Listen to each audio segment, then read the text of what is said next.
बाबा साहब की उंगली का इशारा क्या था। अब नागेश भैया बहुत से लोग अलग अलग विचार करते हैं कि आपने देखा होगा किसी मार्केट या किसी चौराहे पर जो अपने भी समाज के लोग उपस्थित होते हैं, अदर समाज के भी लोग उपस्थित होते हैं, तो वहां पर कभी कभी क्या होता है कि अपने समाज के लोग जानबूझकर भी अज्ञानी हो जाते हैं, क्योंकि जब रोज ही जिस चीज की तुम दुहाई देते हो उसी चीज के बारे में तुम्हें जानकारी नहीं है, तो अदर समाज के लोग अपने समाज के लोगों से पूछते हैं कि भैया तुम्हारे बाबा साहब कैसे खड़े हैं, अब मुंह फुलाए जाओ, अब खड़े नहीं, सब जो है उनके शब्दों का जवाब निकल रहा है। तो उधर अदर समाज के ही लोग जवाब देते तुम्हारे बाबा साहब बिल्कुल ऐसे खड़े हैं। तो एक दूसरा बोलता है, कहता है ये बाबा साहब ऐसे खड़े हैं तो क्यों खड़े हैं, इशारा क्या कर रहे हैं।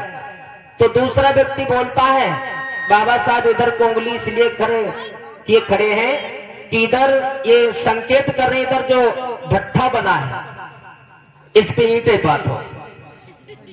दूसरा बोला, कहने लगे तुम बेवकूफों का, बाबा साहब ये नहीं कहते हैं, बाबा साहब ये कहते हैं, उंगली का इशारा इसलिए कर रहे हैं, वो ये कह रहे हैं कि अगर हमारी तरफ देखोगे तो तुम्हारी दोनों आंखों में उंगली घुसेड़ देंगे। अरे विचार करो भैया, बाबा साहब किसी की आंख में उंगली क्यों घुसेड़ेंगे और क्यों ये संकेत करेंगे कि इधर जो भट्ठा बना उस पर ईंटें पाथो, ये तो तुम्हारी मजबूरी है। अच्छा, तो बाबा साहब की उंगली का मेन इशारा क्या है, तो सब लोग हाथ उठा लो, लास्ट गीत कहना है। अरे कर रहे इशारा बाबा, कर रहे इशारा, हाय उठाई अंगुली बाबा, कर रहे इशारा, उठाई अंगुली भीमा, कर रहे इशारा, उठाई अंगुली भीमा, कर रहे इशारा, उठाई अंगुली भीमा, कर रहे इशारा, बाबा कर रहे इशारा, उठाई अंगुली भीमा, कर रहे इशारा, उठाई अंगुली बाबा कर रहे इशारा, उठाई अंगुली भीमा, कर रहे इशारा। कैसे? पहला इशारा क्या किया उन्होंने, शिक्षित बनी संगठन बनाए रहूंगी, शिक्षित बनी संगठन बनाए रहूंगी,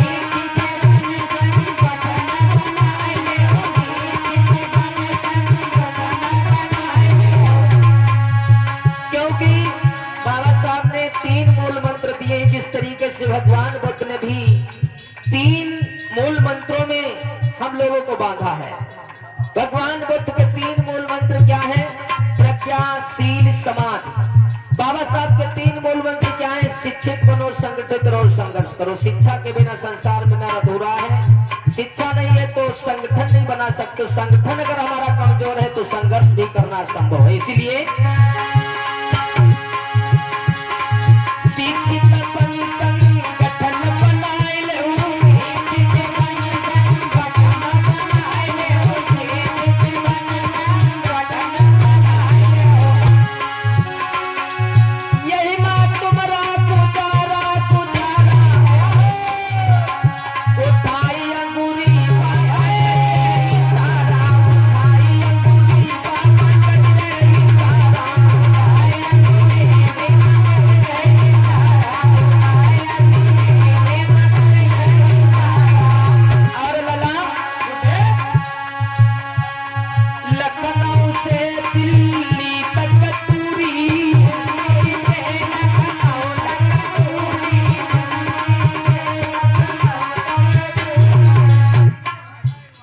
हम क्या कह रहे, तुम क्या कह रहे हो,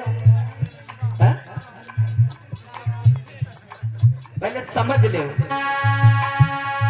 लखनऊ से दिल्ली तक दूरी,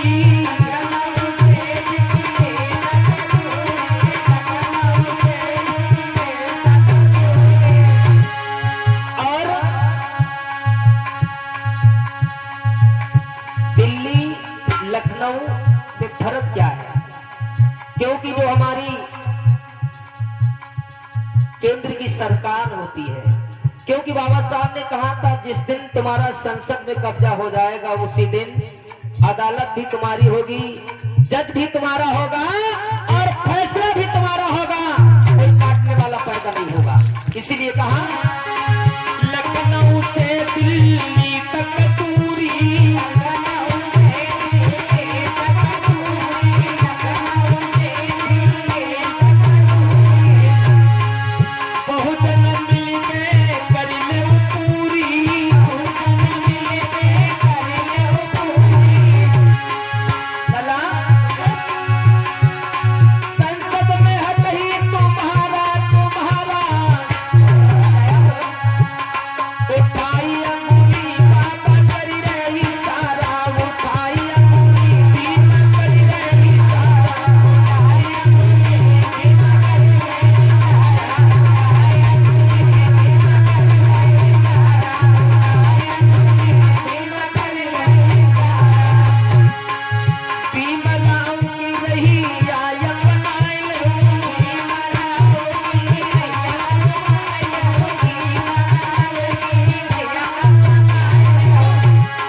तो बाहर का व्यक्ति तुमसे टकराने में एक बार नहीं 100 बार सोचने के लिए मजबूर हो जाएगा।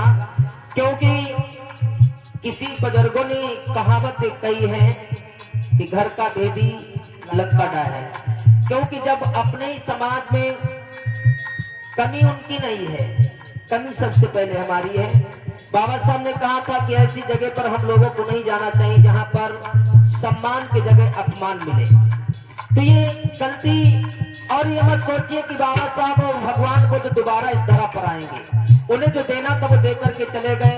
अब ये भी मत सोचिए कि बाबा साहब एक ट्राली गेहूं हमारे यहाँ डालेंगे आएंगे, या भगवान को एक ट्राली धान लेकर के आए, उन्हें जो देना था वो दे करके चले गए। इसलिए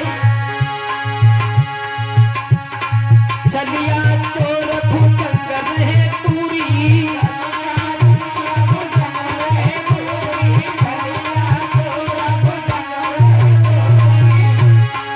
मानव बात मेहनत हुई पूरी,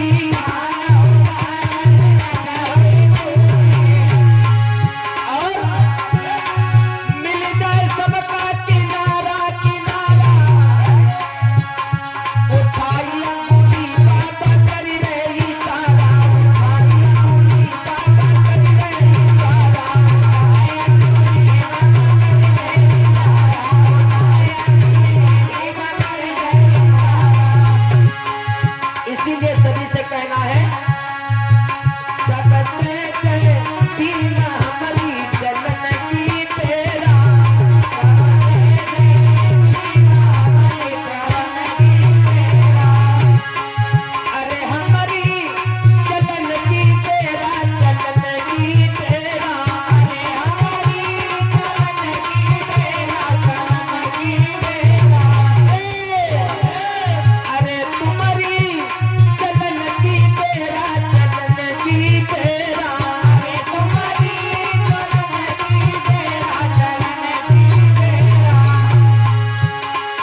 हिलती को साथ हमारी चलन की तेरा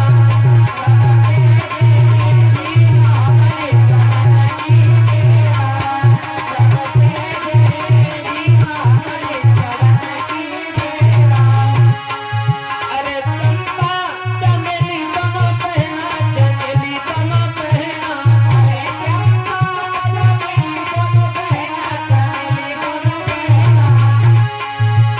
हिलती को साथ हमारी चलन की तेरा